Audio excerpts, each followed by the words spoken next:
think we're still in the starting mode, or are we? Have we started? Great. Welcome, everyone. My name is Mark Drayson. I'm the Executive Director of the Metropolitan Area Planning Council. I want to welcome all of you. We have about 300 people at this webinar about how cities and towns can help to protect and support immigrant populations in the current circumstances with changes in federal policy and dictates by the Trump administration. For those of you who may not know, MAPC, Metropolitan Area Planning Council, is the regional planning agency for Greater Boston. We serve the people who live and work in the 101 cities and towns of the Greater Boston area. We have always believed and continue to believe that the immigrant population is a great strength to our region. It has been for many years the source of growth in our region. Immigrants fulfill a variety of very important social and economic functions throughout the Greater Boston area. They are residents, they are taxpayers, they are neighbors, they are parents, and we strongly believe that we need to protect and support all of our neighbors and all of our residents. For that reason, we are conducting a series of webinars to try and better understand what's going on the federal level, to understand its legal mandates and legal limits, and to discuss amongst ourselves what we can do to protect immigrant residents who may be in the Greater Boston region. We have invited municipal officials to participate in this panel. We are pleased to be joined by Mayor Katiana Ballantyne of Somerville and Mayor Jared Nicholson of the city of Lynn. We also have with us Megan Zamuto, Deputy Town Manager of Concord, as well as Laura Rotolo from the ACLU, and Jessica Chico from the MIRA Coalition, Mass Immigrant and Refugee Advocacy Coalition. I believe I got that correct. We have partnered with MIRA on many activities over the course of recent years, but probably none as challenging as the next few years that we will see. And we believe that knowledge, understanding, sharing, and collaboration are our most important tools in being able to provide protection and support to our immigrant neighbors. And this webinar is part of that activity. We welcome you to remain with us. There is the opportunity, I believe, to ask questions through the chat process. I am going to turn it over now, I think, to Georgia Barlow. And Georgia, if I'm not supposed to turn it over to you, please let me know. Was I supposed to go directly to Jessica? Very good, then that's what I will do. Jessica, welcome, and please proceed. Hello, thank you very much, Mark, for that welcome and that introduction. I will be facilitating today's panel, and before introducing our panelists, I promise not to keep you for too long. I just wanted to say a couple of words to frame this really important conversation. I think the past week has shown us how broadly and how quickly our federal immigration policies can change. Advocates have been preparing for months. Some of us have been preparing for years. But nobody has a crystal ball. And so to some extent, though, we know what to expect in terms of some of the returns and strategies of the first Trump administration, and we're definitely familiar with the anti-immigrant rhetoric, there's also a lot that we don't fully know and therefore can't fully prepare for. Many of the announcements that we've seen over the course of the past week have been really broad, sweeping, and vague. Which are leaving us, advocates, and others with lots of questions about what implementation might look like if there is implementation. We've also seen immediate legal challenges that are aiming to stop some of the changes from taking place. So we know that some things have changed. For example, we have seen that some of the programs created under the Biden administration to provide lawful and safe humanitarian pathways for those in need of protection have been abruptly ended. We are hearing of some increased enforcement actions, but it's also important to remember that right now there's lots of things that have not changed.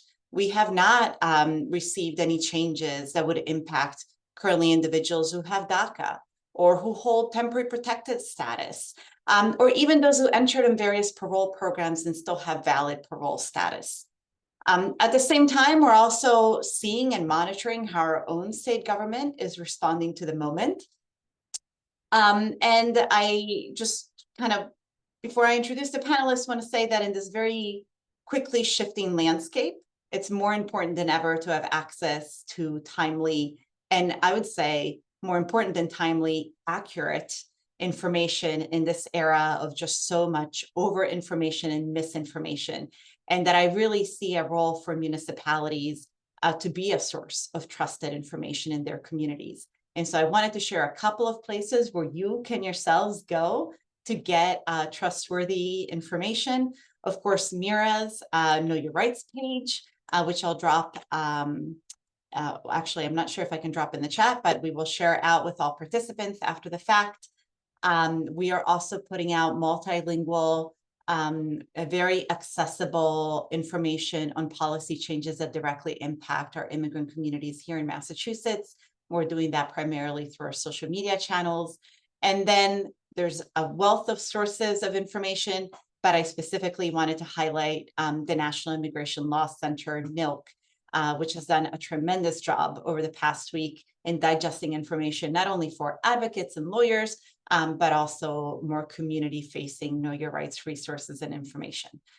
So that's my framing for this conversation today. And I just quickly want to introduce our panelists in no particular order, not necessarily the order in which they will speak. But first, I'd like to introduce Megan Zamuto, who's the Concord Deputy Town Manager. Megan joined Concord in April 2023 as the Deputy Town Manager and has also served as the Interim Director of Planning and Land Management. She previously was the Assistant Town Administrator for the Town of Maynard and the Economic Development Coordinator for the Town of Lexington. She worked closely with the Concord departments that had been coordinating with the town's family shelter, which has been a successful example to immigration response in the region. Thank you, Megan, for joining us. Next, I'd like to introduce Mayor Katiana Ballantyne, the Mayor of Somerville. Mayor Ballantyne began her term as Mayor of Somerville in 2022. And as an immigrant herself, she's been committed to supporting immigrant residents in Somerville and beyond. Mayor Ballantyne served 7 years on the City Council and was president of the City Council, including when the city reaffirmed its welcoming city status. Before being elected to office, she served in the private and nonprofit sectors that built community through job training, connecting people with housing opportunities, and more. Thank you for joining us.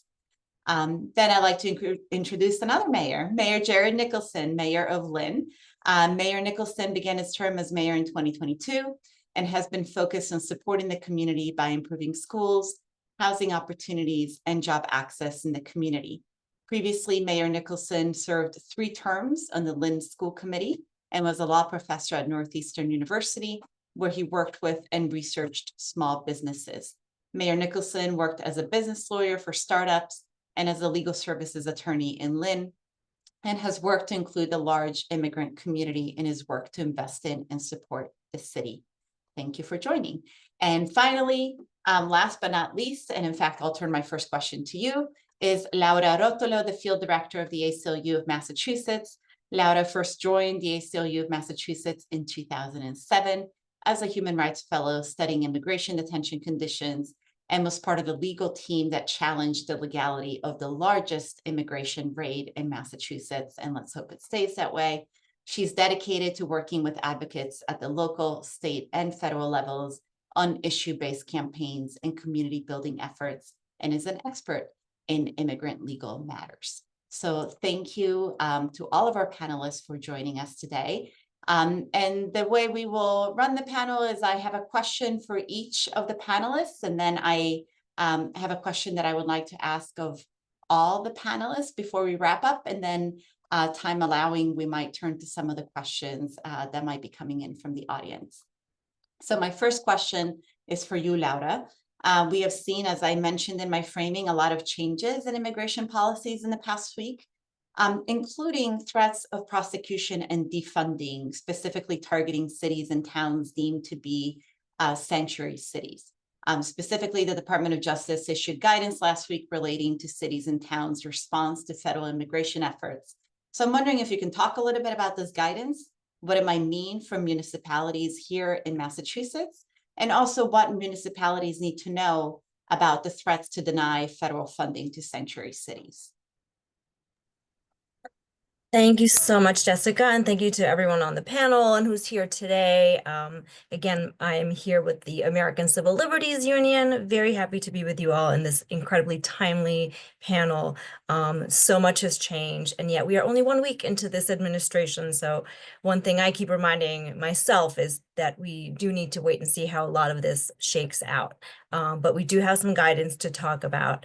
The ACLU is 104 years old. We've been here through many presidential administrations. We will be here through this one and the next. And happy to be supporting at the federal, state, and city and town level, where I do a lot of my work. I'm an immigrant myself, and so these issues are very close to my heart. And it's really one of the joys of my job to be able to work with cities and towns who are working to protect and serve everyone in their neighborhoods, be they immigrant, citizen, or anything in between.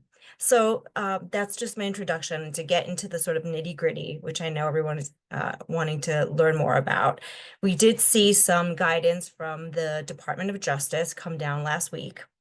And as Jessica mentioned, the guidance said that the Department of Justice would look to investigate and potentially prosecute state and local officials for what they call failing to comply with lawful immigration-related commands and requests. It also talked about considering potential legal challenges to local laws that, in their words, again, threaten to impede immigration initiatives, including by prohibiting disclosures of information to federal authorities. That's a lot of words, a lot of things that came down from the Department of Justice, but I can tell you this, I am not here to give anyone legal advice. And I do hope that municipal leaders work with their local attorneys. But I can tell you what the Supreme Court has already said on this particular issue, and that the law is clear. 2 days after the Department of Justice guidance was issued, the ACLU wrote a letter to the Attorney General laying out the legal foundations why the DOJ memo is based on a number of serious legal errors and why the law is clear. And it goes back to, not to get too wonky, but the 10th Amendment of the US Constitution, which prohibits the federal government from commandeering state, cities, and county local resources. In a case called Prince v. United States, Justice Scalia laid out this law very clearly that the federal government simply cannot force localities to do the federal government's work. And this has even been litigated in the area of immigration. So we have seen courts across the country say over and over again that the 10th Amendment bars the federal government from forcing a state to do its immigration work for it, from forcing states to use their particular resources, and that states, cities, and towns can be free to focus their resources on local needs and not the federal government's needs. We sent this letter to the Attorney General. We believe that the law is very clear, and that is both about these potential prosecutions, which we think are outrageous, and to potential defunding. And on the defunding issue, this is also not only something that we've seen, come down from the Supreme Court, but it's something that the Trump administration tried to do last time around and failed. Tried to put conditions into federal funds that would have forced localities to do this work, to do this voluntary collaboration, to be forced to do it. And these went to court. Most courts ruled against the federal government. And at the end of the day, the federal government had to abandon their efforts to use these grants, specifically the JAG grants, the JAG grants, to force localities to do their work for them. So we believe that the law is clear. You can read that memo. I think Jessica has sent it out. The National Immigration Project also sent out a very similar memo laying out the legal foundations for this. And we do anticipate that there will be litigation, that like last time around, this is going to be a pretty drawn out battle in the courts. But we feel strong that the 10th Amendment prohibits this kind of forced collaboration. And, again, we are here as a resource to you. Anytime you feel like this issue is coming up for you, feel free to reach out to us at the ACLU. We also encourage you to reach out to the Attorney General's office. They have a municipal law unit, and we encourage you to reach out to them because we should not have to obviously reinvent the wheel for the hundreds of municipalities, and look into the Attorney General for guidance. So thank you again for having me, and I look forward to more questions.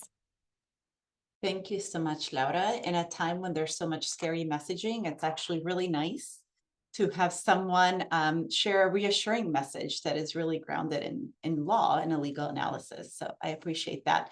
I will say again that we will share out any relevant links to all participants after the event, and we may also try to put some in the chat throughout. My next question is for you, Mayor Nicholson. I'm going to give a moment for the pinning and unpinning. Great. Thank you so much. We have already heard reports about ICE in Massachusetts, including at bus stops. One thing that has been repeatedly raised is the fear that ICE could come into schools and ask for information on children without legal status.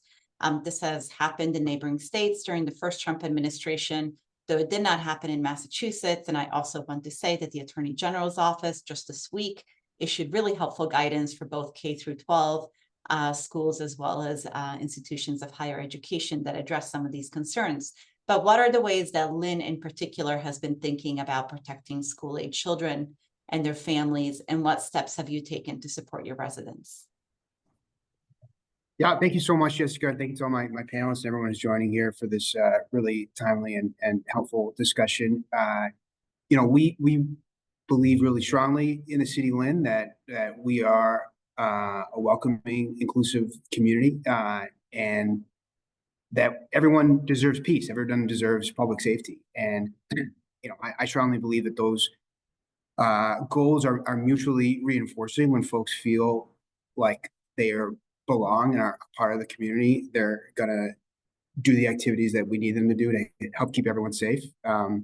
And that is kind of a philosophy we've taken. And I think that's particularly important in the school context, because the schools act as responsible parties for our young people during the day, and therefore have a really special obligation to be thinking through the well-being of our children, which is something they take really seriously. And so we've done a lot of outreach to sort of let people know where things stand and what resources are available. And that's included public meetings and communications through official school channels, as well as partnerships with local nonprofits that work particularly with immigrant communities to share information and resources, including know your rights type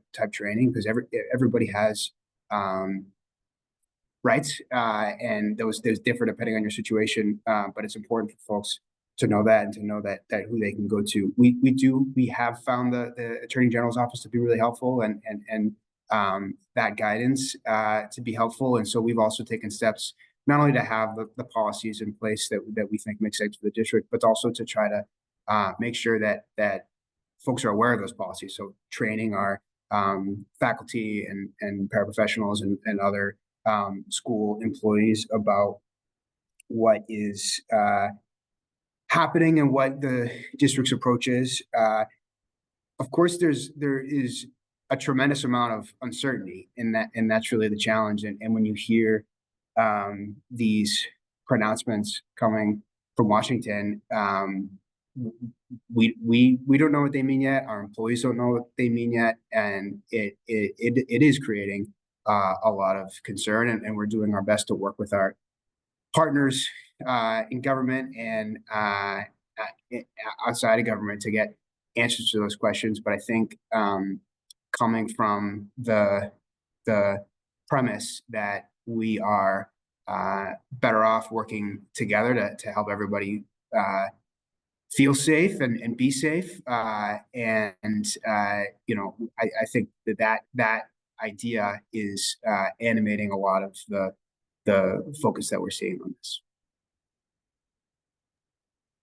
Thank you. And I think it is a theme that I hear repeatedly from advocates in all sorts of different settings, that in the face of uncertainty, what we can provide is a community of care.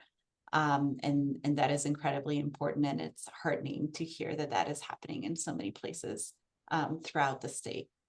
And I want you to know that you're getting some love in the Q&A with folks being proud to live and work in Lynn. So thank you very much. My next question is for Mayor Ballantyne of Somerville. I'm gonna pause a moment to allow pinning. Thank you. So Somerville has long been a state leader when it comes to supporting immigrants. I was recently out at the Summer Viva office, and it's really wonderful to see just how many folks are hard at work. When you took office, Somerville already had an office to support immigrant residents, and it has only grown. What has the value been of dedicated staff to support immigrants to your administration and to your residents? So thank you, Jessica, for the question. Thank you for everyone who is here. And I really appreciate the question. The big picture for Somerville is that we want progress for all. Because when we know that there's progress for all, that's our end goal, is that our community is stronger. So we want to make sure that everyone thrives. That's how we get through progress for all. And when everyone thrives, then we get to a community that has a very strong local economy, is a cultural hub, is a safe community, and have very strong relationships and neighborhoods. And so, you know, how do we get there? We get it through being inclusive and striving for equity. What does inclusive mean? It means that everyone has a seat at the table. When we are looking at providing services for seniors or veterans or youth or family, they help us develop the policies so we can be stronger together. And we try to make sure that we cover everybody in our community. So we have done that. It's like, so where are some of the gaps? And some of the gaps over the year was we have a very vibrant immigrant community. So we have invested in that growth with language access, community engagement, legal services, policy analysis and advocacy, and cultural celebration. You know, and what does that all do when we make those investments? We get a stronger local economy. You know, Somerville has become a destination point. Our small squares and our small businesses, over 50% are immigrant owned. If we didn't have those small businesses in our square, then we wouldn't be a destination point where when I leave Somerville, people will say, oh, I was in, you know, Davis Square, or I was over in East Somerville for various events. We become a cultural hub. You know, people know our festivals, whether it's our cultural festivals of all kinds that celebrate our multi-ethnicity and even our, you know, our fluff. And what does our public safety say? The more vibrant our squares are, the more movement of people, the more festivals there are, people become rooted in our community. They feel closer to our community, so our community is safe. So we're trying to do, you know, achieve a lot of goals with this, but our immigrants are a strong part of our community, and we always, you know, feel the values of Somerville, certainly my values, that we include everyone in there, and our investments in our Office of Immigrant Affairs has only strengthened our community. Thank you so much. I have all sorts of questions about, what that office does and what, tips from that office might be for similar offices or cities and towns that are thinking about creating such an office, but I'll save follow-up questions for the end. I think we also have plenty of questions coming in through the Q&A. So my next question is for Deputy Town Manager Zamudo of Concord. So though Concord may have been one of the earliest towns in the nation to have a large immigrant population, in more recent years, it would not have been one of the first places that come to mind when thinking about immigration support in the Commonwealth. But there have been networks of municipal staff, community partners, social service providers that have really come together to support a more recent wave of immigrants in the community. Especially since the emergency shelter opened with many families from Central, South America, the Caribbean. How do you recommend municipalities build these types of relationships and collaborations and work together to support their communities through these different networks? Thank you very much. Thank you, Jessica, for the question, and thank you for the invitation to be here. I can talk a little bit about how the networks were formed to support shelter residents and some things that we've learned over the last few years. We learned about the shelter in Concord about 2 weeks before it opened, and we were really grateful to have weekly meetings with state agencies like DHCD, which is now EOHLC, MOC, which is Making Opportunities Count. They are the entity that manages the Concord shelter, alongside with town staff and school leaders. So we had these regular meetings early on before the opening, and that continued for many weeks and months, and it allowed for a critical touch point between these agencies to establish relationships and have up-to-date information as things were changing. Some other partners that were really critical are our relationships with our legislators here in Concord. Specifically, Representative Simon Cataldo spent a lot of time with his office speaking to constituents and speaking to residents to answer questions and help connect to state resources. So that was, a real help, and just having an extra set of hands and answering questions as the things were evolving was a major benefit. As I mentioned, MOC. Unlike some other shelters in the Commonwealth, we did have this management team on site, and they continue to be on site on the shelter. They were critical partners, especially in the early days, getting everything set up from food service and approvals, to kind of making sure folks' children were registered in school. And there was also an effort that continues on now between our school department and volunteers to set up preschool programming, because for children under 5 years old, that was a gap that needed attention. And so they were able to help support creating space for that effort that continues, and they're a partner as things come up today. We were very fortunate to have a hospital in town. Again, not everyone has that access to medical resources like that, but we have Emerson Hospital, and they're located in Concord. They collaborated with our public health office, our schools, and our recreation departments. When the shelter first came to town, we were thinking about the students and how to help them have activities for the summer. And so there was an effort to invite the children to attend Concord summer camp.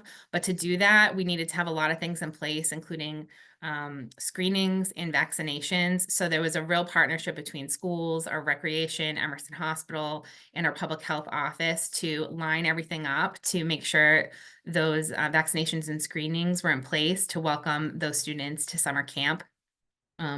We've welcomed shelter residents 2 summers in a row at our Concord summer camp. And we've also had an opportunity to hire some of the older students, teenagers, to help as counselor support and to do some translation when needed. So that's been a positive effort. And I think when talking on the medical side of things, coming off of COVID-19, some of our medical partnerships were really strong because we have been, dealing with that. So building on those connections with the hospital and medical networks has been important. We also had a lot of support from our Concord Carlisle Community Foundation, which formerly was called the Community Chest. And I have to say, the residents in the community here in Concord really stepped up and wanted to help and volunteer resources and donations.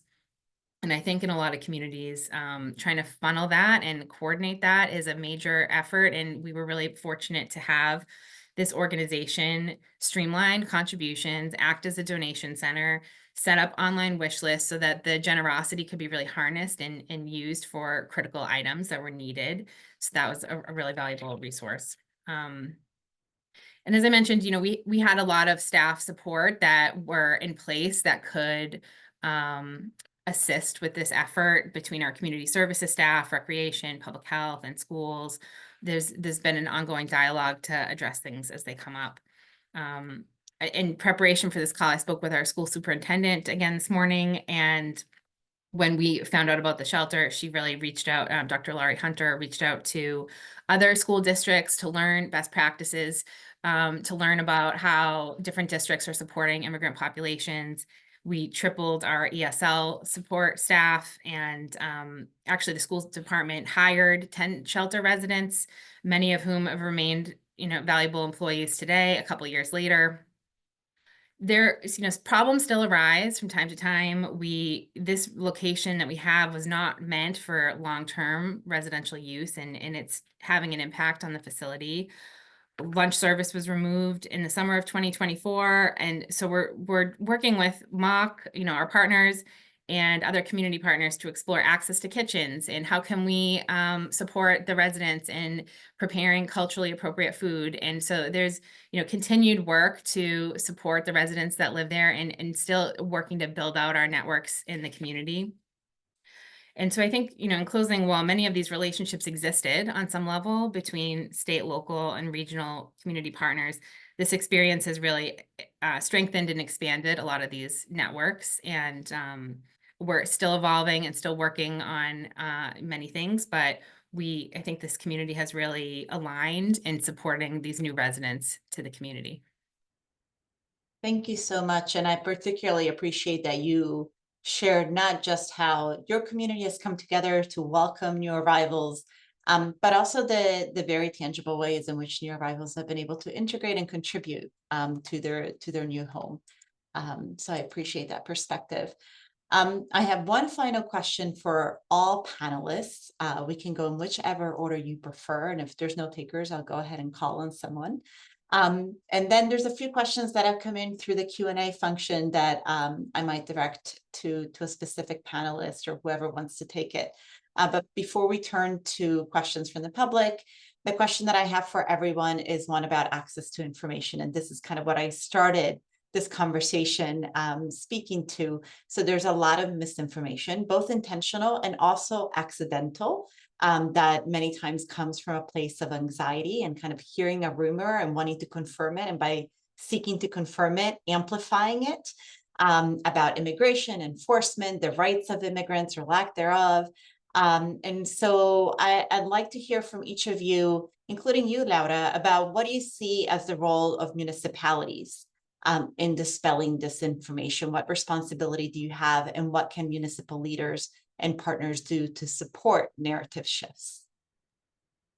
Thank you for that question, Jessica. It's so important. I think it is a very important role for both nonprofit organizations and elected leaders and city and town leaders to ensure that we don't contribute to panic.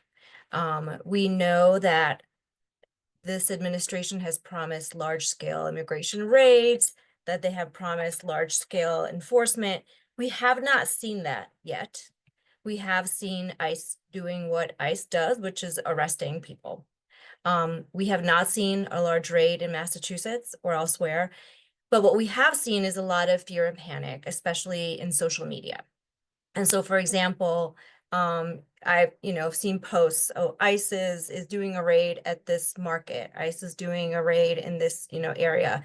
And if you look at the post, for example, I saw a post where I took the image, I did just a Google search of the image, and it turns out the image was from at least 2 years ago, right? We don't know how this information is getting disseminated, but there is a lot of misinformation and disinformation about what is happening on the ground. So before we share anything out, we want to make sure, number one, that it is actually happening, right? that we can actually verify that something is happening. And number two, that it is something where you do want to alert the public. So far, we haven't seen anything like that happen, where, you know, we need to be on alert or we need to call in a rapid response team of attorneys and advocates the way that we did in New Bedford in 2007. That has not happened. And so I just urge everyone to confirm what is happening, and really think through what is best to tell the public about that particular situation. I want to invite any of the other panelists to respond to this question, but I'll add a more specific follow-up, which is we received a question in the chat about how can individuals and municipal employees confirm whether there are ICE actions in their communities, where can they go to get that information, especially since communication between ICE and police departments is not always happening for good reasons, but it might prevent that kind of information being shared. So if you have systems within your communities to address this, or thoughts about where people can go to get real-time information, please include that in your responses as well. And I think Mayor Ballantyne, you had unmuted to respond. So thank you. So I'll answer the first question that you posed is that we're working in lifetime, you know, as it's happening. We're trying to set up protocols to stay up to date, connected to any policy changes or changes in information. And we're partnering with organizations to ease the load. And then it's training. We're empowering our residents with information so they can best, you know, make the best decisions for themselves and their loved ones. Resources, also the resources to verify the information, and tools to be able to discern when that's possible. And also, to the degree where it's possible and appropriate, we're trying to get ahead of the misinformation by setting expectations with the community about the types of information that could come their way. Again, provide them with resources to verify, and whether that is a phone number they can call, a website they can visit, or an organization that they can trust. You know, our suggestion is, yes, you set up your own verification protocols. Nothing is going to be perfect. And there may be times when misinformation needs to be approached with the same urgency of a real threat. Nonetheless, having a protocol in place on how to verify the validity of the information can reduce in instances of taking action when it's not needed. And Jessica, I'm sorry, I didn't write down your question. What was the second part? The second part, and I think you started to address it, is, you know, specifically, how do you recommend that residents or municipal leaders and employees chase down these rumors and figure out what might actually be happening within their own communities, so then they can be the trusted source of information for others? Yeah. I think the last point that I made, not only sharing what we're doing it is, but setting up verification protocols. Thank you. Yeah, so from Lynn, I think in terms of communication, the role of municipal officials, I think there's certainly the official channels. So, you know, we put our information through School Messenger, which is the platform our district uses to communicate with families. Had a public meeting with the Human Rights Commission. So those are important, as well as the unofficial channels and the feedback we've gotten from a lot of our community partners who work directly with the immigrant communities. That can sometimes be more effective if we have providers of social service providers or folks that are working with the immigrant community that have built trust with those communities to get the information out that way. So we've tried to take a both and approach of the official communication and the relationships with our partners.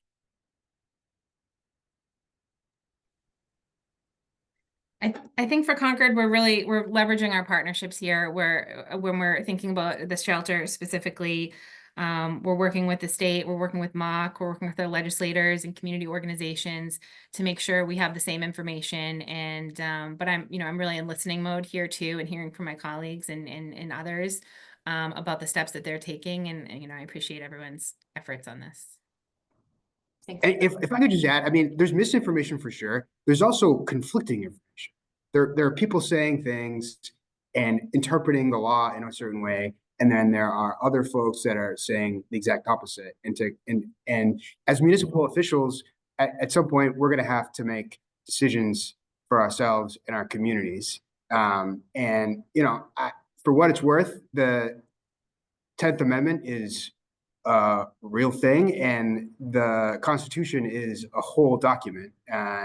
And the Bill of Rights was passed for a reason. We have Concord on the line, so not to go too far back in time, but the whole point here is that there was concern about a centralized government that could go too far, and therefore the states had the ability to do everything else that wasn't specifically enumerated. That was a specific deal, and that was something that we have put our faith in for the last almost 250 years. And I think we should continue to do that, and we'll have to see how some of this plays out. Thank you. There's also a few questions in the Q&A about where to get information regarding protections in schools. I think many people have probably heard that the policy that had been in place for well over a decade, including schools and several other community locations as protected, kind of sensitive locations where immigration enforcement generally would not take place.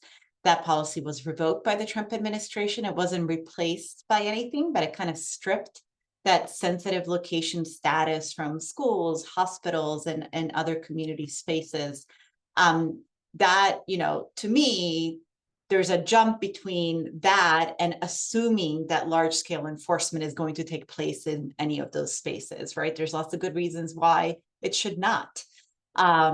But to address the specific questions, there has been comprehensive guidance that was put out by the Massachusetts Attorney General's office for both higher education institutions and K through 12 schools. Both of them are linked at the bottom of the MIRA Know Your Rights page. I'm sure they're also very easily Googleable. And they talk both about data protection and information sharing, as well as best practices for schools and educational institutions in the event that immigration enforcement is on campus. So that information, and then of course, individual institutions and school districts are also putting out comprehensive guidance. Boston Public School did so last week, and I imagine many of the communities represented here today have done so as well. So I just wanted to direct folks to where those responses are. Laura, I see that you're jumping in the chat. If you wanted to voice an answer, Just add to that. Just with that guidance that came from the Attorney General's office, it sounds like it's also in the MIRA website. So thank you for posting it there. The Attorney General has been very timely in putting out guidance, as Jessica said, both for for public schools, for schools of higher education, et cetera. And so those are good resources to have. I want to take a couple more questions since we can. One question is specifically for organizations or municipalities that are planning to host in-person events that have an immigration focus or that are immigrant-centric or multicultural events, and what are best practices in terms of safeguarding participants while creating an inclusive culture. So if any of you have had to navigate that or thinking about how do you host some of these spaces and make them safe and welcoming, even when they're open to the public, I invite you to kind of share thoughts there. We did a public meeting in December, and we actually had professional facilitators run the meeting. They were volunteers through mediation organization, and I think it was really helpful. I think it allowed folks to feel more comfortable raising their questions in like a small group setting, when it would have been probably pretty intimidating to vocalize them in front of a large group, and also allowed someone to be in those small group discussions who was trained on how to guide them and keep them on track. So we had a good experience with that, and would definitely recommend.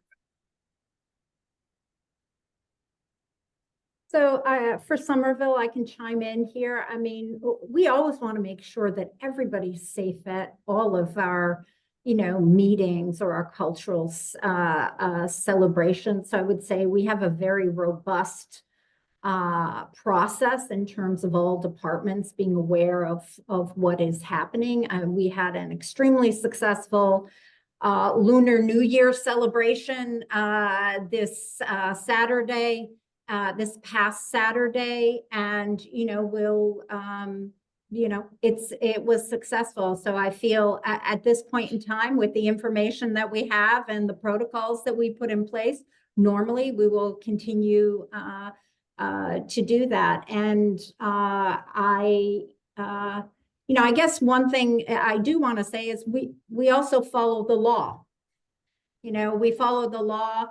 And we work within the law, and we try to make sure that everybody is safe and everybody is also our immigrant community. Thank you. There's lots of other questions coming in. I do want to address another theme, which is the theme around trainings that are available.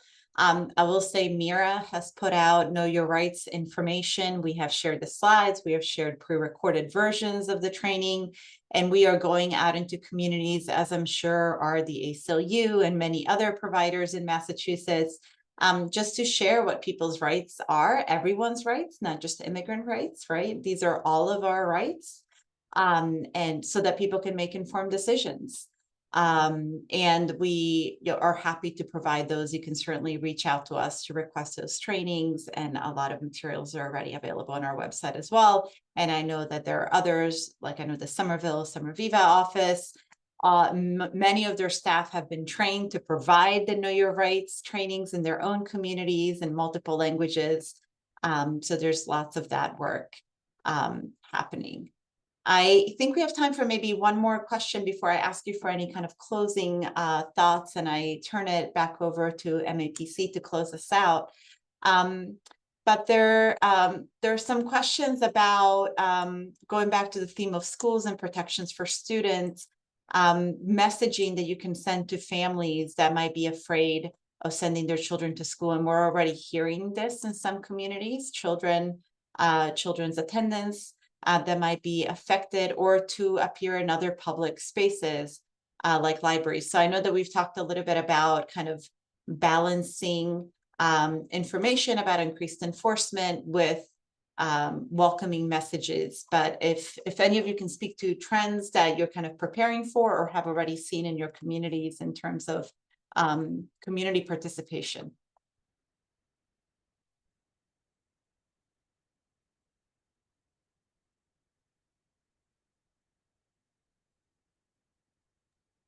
I mean, I guess I'll say that this is clearly one of the major concerns about all of this is the chilling effect that it's having on folks that feel vulnerable to not show up to places they need to be. Our kids need to be in school, and every student has a right to a public education, and again, that's enshrined in law.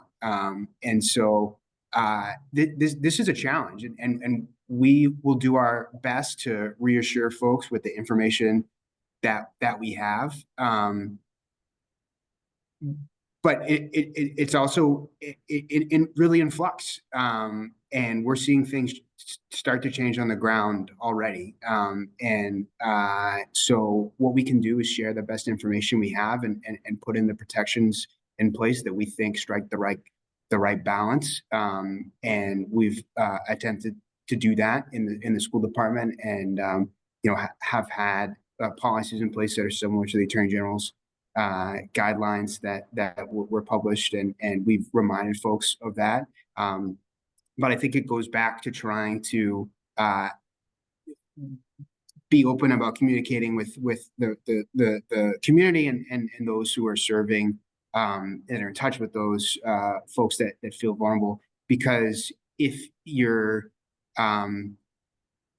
feeling vulnerable and like you might be at risk, that is unfortunately going to be true wherever you are. And of all the places you could be, we hope that the school is relatively one of the safest, and we do everything we can to make that the case. Thank you. And I'm actually going to Right. squeeze in another, oh, sorry, go ahead. Yeah. So if I could just add to that, you know, I agree with Mayor Nicholson. The other thing is our superintendent did communicate and sent an email out to all school parents talking about the commitment to immigrant students and family. But I just want to circle back to what I said earlier is we as municipalities, how can we help is that we try to keep up to date with everything, stay connected with the policy and the information as it changes, and partner with other organizations who have expertise in their subject matter area. And then training. The more we can train and inform our constituents, the more they'll be empowered to feel that they can advocate and make the best decisions for themselves. Thank you. And I'm going to squeeze in one final question before asking for any final thoughts, and no pressure, but and maybe this is for you, Laura. There's a question that came in at the very start about Know Your Rights cards and how they are seemingly everywhere right now, which I think is wonderful. But the question is it helpful? And is it always going to be helpful for folks to have that on hand? And for people that may not know Your Rights cards take different forms, but the most common one is a card that on one side will remind the individual of what their rights are in a variety of different circumstances. And on the other side has messaging for the law enforcement officer stating essentially that you're choosing to exercise your constitutional rights. Sure, and I think many organizations have, different Know Your Rights materials. That card that was referenced is one of them. We at the ACLU also have a folding card that's a bit longer. I think what's really important is however you do it, learn about your rights. And I'm so thankful to everyone here who's helping people understand what those rights are. We think it's really effective to sit through a training, to do a role play, to really understand what those rights are, so that if you need to use them in the moment, they'll be, you don't have to reach for anything, that they're in your head and maybe you've practiced. Another thing that we are helping people do is to prepare for the eventuality with these family preparedness documents that you may have seen online. And those are things like, for example, ensuring that, if you are detained, that there is somebody who can pick up your child from school. It's that very difficult work of emergency preparedness that goes along with knowing your rights, that to make sure that if you are vulnerable to being detained or deported, that you've got the paperwork in order so that your loved ones can face the next day, right? It's difficult work, and I know that many of us are doing that work, sitting down with families to fill out the papers and to make sure that they know their rights. So however you do it, it's important to get educated. And I'm so thankful to the communities in Massachusetts that have really just come forward, volunteering time. We have a training coming up with dozens of people who have just volunteered their time to help their immigrant neighbors prepare. Thank you so much, Laura. And with that, I'll just open it. I know you all have shared so much already about your work and your collaborations, but if there are any final thoughts you want to leave us with. Megan, go ahead. Oh, I'll just say, it's inspiring to see the number of people on this call that want to hear about this topic. I appreciate the opportunity to share a little bit about Concord's journey, and it's been really helpful to hear from my colleagues here and to learn about the resources. And so I just appreciate everyone's time. Thank you. Mayor Nicholson.